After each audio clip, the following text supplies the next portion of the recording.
Zelensky and Trump recently met at the Vatican, and it was described as very productive.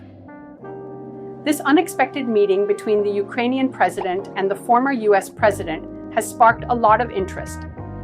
They discussed critical issues, including Ukraine's ongoing conflict and the need for international support.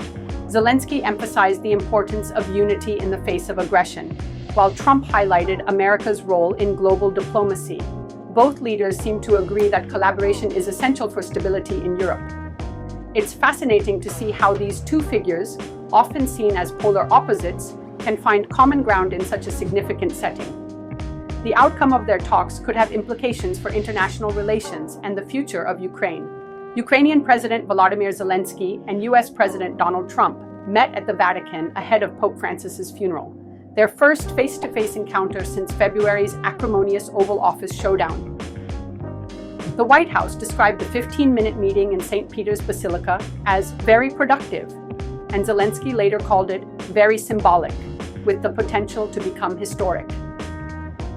After leaving Rome later in the day, Trump took aim at Russian President Vladimir Putin, questioning his willingness to end the war after Moscow's strikes on Kyiv earlier this week.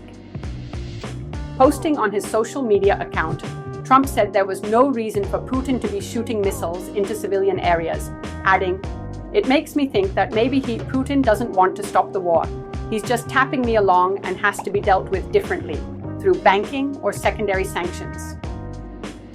He had previously said Russia and Ukraine were very close to a deal, following Friday's talks between his envoy Steve Witkoff and the Russian president.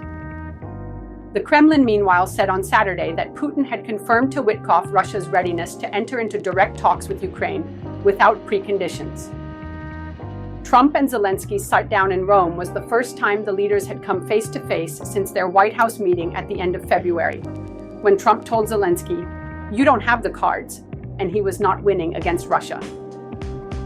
He repeated that message this week, saying the Ukrainian leader had no cards to play. Trump has previously blamed Ukraine for starting the war and has accused Zelensky multiple times of being an obstacle to peace negotiations. But the White House struck a more positive tone about Saturday's meeting, while Zelensky described the sit-down as a very symbolic meeting that has potential to become historic if we achieve joint results.